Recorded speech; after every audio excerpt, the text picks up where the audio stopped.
B&T is known for engineering some of the most innovative and high-quality firearms in the world. But when it comes to their compact subguns, one question dominates. Which one should I get? And if you're anything like me, every time you see a new B&T offering, your eyes are literally popping out of your head because you want it so bad. And there's a lot of B&T PDWs, so I'm going to help you decipher between these three B&T PDWs. First up, the TP9. Originally designed as the modern take on the Strayer TMP, the TP9 is a lightweight, versatile subgun, the civilian version of the MP9, offering semi-automatic fire for civilian users. It's also the smallest offering from B&T, weighing in at just over 3 pounds, featuring a polymer body for durability and reduced weight. The TP9's unique selling points? Its light design and ease of handling, not to mention its 90s movie gun looks, rotating locking bolt, and rear charge handle. But with those looks comes some quirks, like the lack of ambidextrous controls and more traditional pistol-like ergonomics that might make it less versatile than the APC9 series, and the trigger is its biggest draw, seeing how it's reconditioned from a select fire platform and has a Glock-style trigger shoe safety, kinda springy. One other notable thing is that it takes a proprietary suppressor from B&T, the TP9 MP9 suppressor. It does not accept tri-lug or direct thread suppressors. And it's also notable that there's 2 generations, the main difference being an HK style safety compared to a cross block safety. Next we have the APC9 PRO, predecessor to the APC9. Designed to be a modern subgun for military and law enforcement, the Pro variant brings enhancements like full ambidextrous controls, a non-reciprocating charge handle, and compatibility to use Glock, SIG, or B&T magazines. With a longer barrel, added weight, and the addition of a hydraulic buffer, the APC9 PRO offers better accuracy and slightly higher muzzle velocity. It's an excellent choice for those seeking modularity and tactical features. Last but not least, we have the APC9K, the baby brother to the APC9 PRO. The K, standing for Kurs, meaning short in German, is essentially a more compact version of the APC9 PRO. The APC9K retains the same ambidextrous features and professional-grade build quality, but trims down the barrel length to 4.3 inches. The K excels in close quarters environments and is even more maneuverable than the APC9 PRO. However, the shorter barrel means slightly reduced range and accuracy compared to the larger sibling. And with the smaller size comes less real estate for you to put grips, lights, lasers, and night vision equipment on your gun, so you gotta keep that in mind.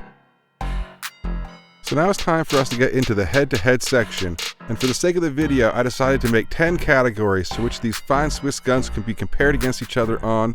Take this with a grain of salt because I love each and every one of these guns, I just wanted to keep it 100.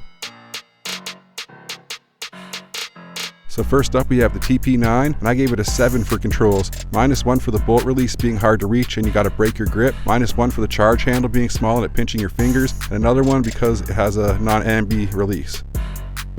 Which brings us to ergo. I gave it a 9 because I love the ergos. I love the grip angle because it's steep. The vertical grip has that side flat part that's really nice to index. The stock folds up and the stock is long. It has a nice length of pull. The -1 is basically for the same thing as before. It's the safety and the bolt release are just kind of in a weird place. You kind of have to move your grip to like use the safety a tiny bit. So that's it, -1, which brings it to a 9. Okay, that brings us to footprint. And the TP9 is the big winner in this category, slightly nudging out the APC9K, as it is the smallest subgun in the entire world, until you get into USW territory, so it's going to get the 10. So now we're at build quality. Build quality for me is going to be a 9. I love the TP9, but my Gen 1 is a little bit better quality, I feel, than the Gen 2, only because the little tab above the muzzle is kind of corroding away. That's the only reason, but I have to give it a 9, so no hate, Carl, but it's a 9 for me on build quality, because I got a nitpick.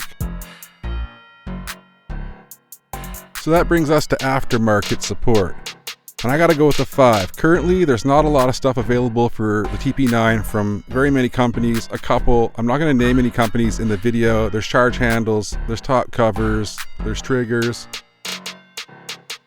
So now we're on to cool factor. And this is subjective because beauty is in the eye of the beholder. Because I like movie guns, the TP9 has been in a lot of movies like Long Kiss Goodnight and Heat. I'm going to give it an 8. It's less recognizable than the MP5, but to the discerning eye, it's a real diamond in the rough. What isn't rough is the accuracy. With the 6.1 inch barrel, I'm going to give it an 8. It can't hang with the APC9, but it can hang with the APC9K.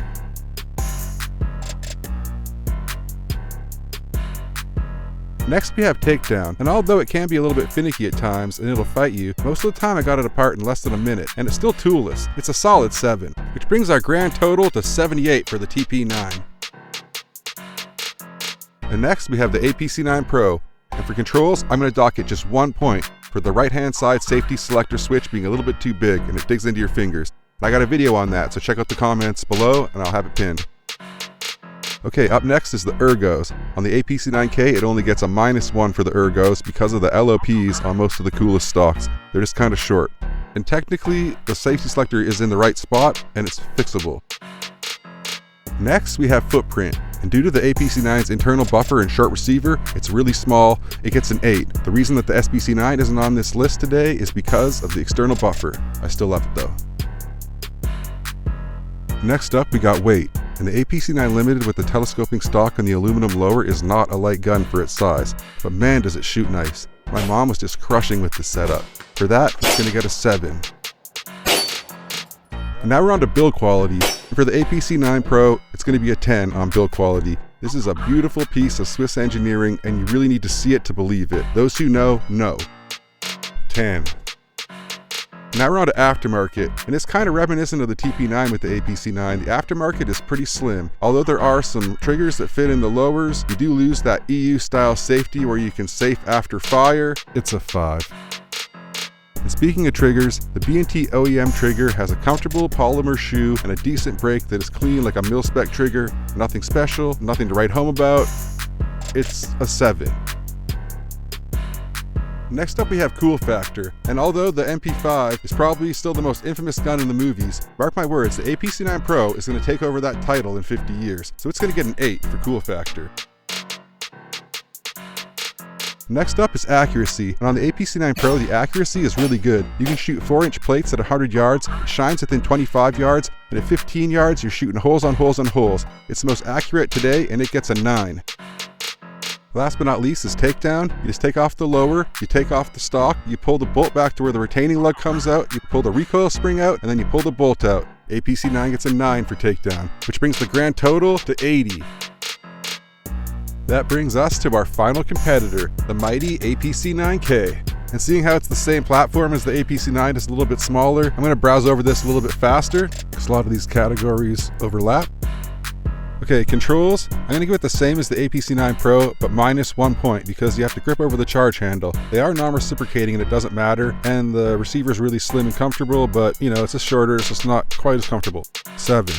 And on to ergonomics, it's the same as the Pro again, but I'm going to dock 1 point for the same reason the controls category did, and that's the short forend. It's just a bit more cramped. It's not in a bad way, but it's a PDW problem. And things always have a way of evening themselves out, and the APC9K's small size does that here. 9 in this category for footprint. Which brings us to weight. Both my Ks have aluminum lowers equipped, but even with a polymer lower, they basically feel like a normal Pro. So it's hard to figure out if I want to kick in any points, but the K does feel better to point like a pistol when the stock is closed. So I'm going to kick in a point, making the score for the weight on the APC9K an 8. And the build quality is obviously a 10.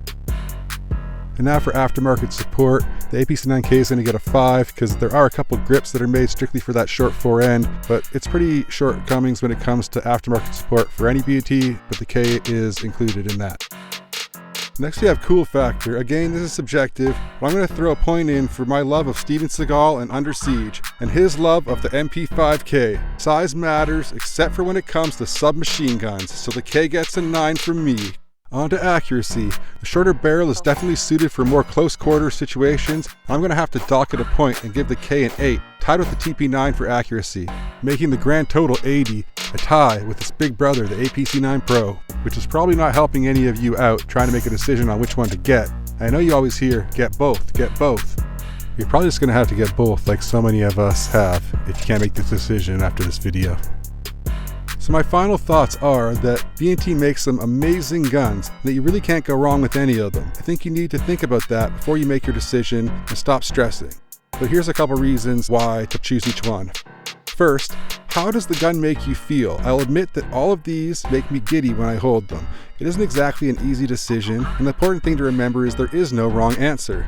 And second, what are you looking to get out of this gun? Are you willing to sacrifice the size and performance for comfort? The TP9 is obviously the smallest choice. The APC9K is the second smallest. If you need ambi controls, then don't get the TP9. If you want to strap a bunch of lasers on it, then get the APC9 Pro. Alright everybody, thanks for watching. I'm Bosco the Shooter. Let me know what other B&T guns you want to see compared in the comments. And please like and subscribe and stay tuned.